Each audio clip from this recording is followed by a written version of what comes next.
அன்பு சொந்தங்களே, அஸ்ஸலாமு அலைக்கும் வரஹ்மத்துல்லாஹி வபரகாத்துஹு. பள்ளிவாசல் என்பது இறைவனுடைய ஆலயம். அதை எப்படி பயன்படுத்த வேண்டும் என்று நபிகள் நாயகம் ஸல்லல்லாஹு அலைஹி வஸல்லம் அவர்கள் நமக்கு கற்றுத் தந்திருக்கிறார்கள். நபி ஸல்லல்லாஹு அலைஹி வஸல்லம் ஒவ்வொன்றையுமே கற்றுத் தந்திருக்கிறார்கள். சிறுநீர் கழிப்பதை கூட கற்றுத் தந்திருக்கிறார்கள். இதை துவக்கத்தில் கேட்ட எதிரிகள் சஹாபாக்களிடத்திலே கிண்டலாக கேட்டார்களாம், என்ன உங்கள் நபி, சிறுநீர் கழிக்க உங்களுக்கு தெரியாதா, அதற்கும் கற்றுத்தர வேண்டுமா என்றெல்லாம் கேலியாக கேட்டபோது அதையே பெருமையாக மாற்றி சஹாபாக்கள் சொன்னார்கள், ஆம் எங்கள் நபி எப்படி சிறுநீர் கழிக்க வேண்டும், சிறுநீர் கழித்து விட்டு எப்படி சுத்தம் செய்ய வேண்டும் என்று கற்றுத்தந்திருக்கிறார்கள் என்று சொன்னார்கள். அதுபோல பள்ளியை எப்படி பயன்படுத்த வேண்டும் என்றும் சொல்லி இருக்கிறார்கள். பள்ளிக்கு வலது காலை வைத்து உள்ளே செல்ல வேண்டும், பிரார்த்தனை செய்ய வேண்டும். வெளியே வரும்போது இடது காலை வைத்து நாம் துவா செய்ய வேண்டும். ஆனால் இன்றைக்கு 60 வயது 70 வயதை கடந்த மனிதர்கள் கூட பள்ளிவாசலுக்குள் நுழையும் போது இடது காலை வைத்து உள்ளே நுழைகிறார்கள். அதனுடைய முறைகள் அவர்களுக்கு தெரிவதில்லை. சுஃபியானு சௌரி என்ற ஒரு இறைநேசர் இருந்தார். அவர் ஒரு முறை இடது காலை உள்ளே வைத்து சென்று விட்டார்.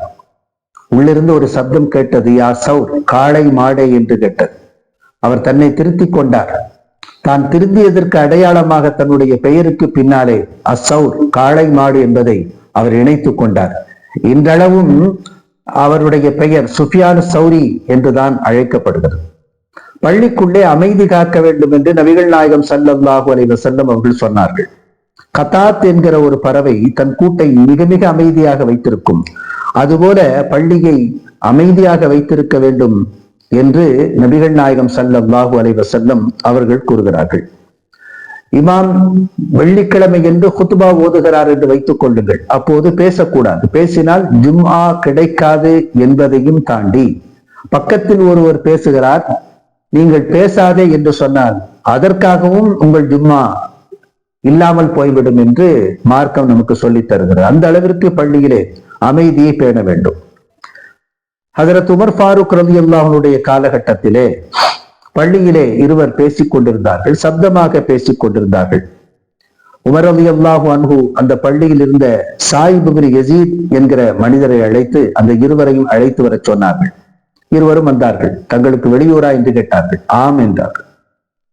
வெளியூரா இருக்க போய் தான் நீங்க பிழைச்சிங்க, இந்த ஊராக இருந்தால் உங்கள் தலைக்கு காணாமல் போயிருக்கும். நபி ஸல்லல்லாஹு அலைஹி வஸல்லம் பள்ளியில் உட்கார்ந்து கொண்டு இவ்வளவு சப்தமாக பேசுகிறீர்களா என்று அவர்களை எச்சரித்து அனுப்பினார்கள்.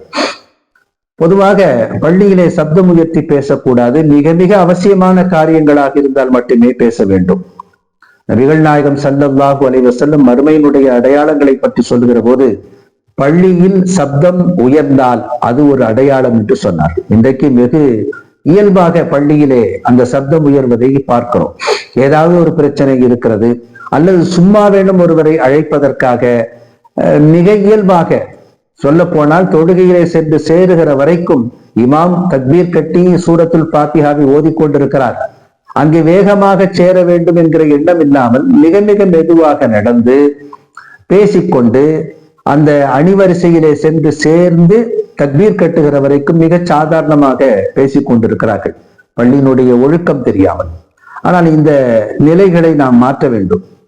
எப்போதெல்லாம் நாம் பள்ளிக்கு செல்லுகிறோமோ அப்போதெல்லாம் இஅ்திகாஃபுடைய நியத்தோடு அமைதியாக இருந்தால் அல்லது ஏதேனும் அமல் செய்தால் அதற்கு நமக்கு நன்மை இருக்கிறது. மாறாக பள்ளியில் சப்தம் உயர்த்தினால், பள்ளியில் சப்தமிட்டால், பள்ளியினுடைய மரியாதைக்கு களங்கம் ஏற்படுத்தினால் நமக்கு பாவம் வந்து சேரும். எனவே பள்ளியை நபிகள் நாயகம் ஸல்லல்லாஹு அலைஹி வஸல்லம் கற்றுத்தந்ததின் பிரகாரம் பயன்படுத்தக்கூடிய வழியை நாம் கற்றுக்கொள்ள வேண்டும்.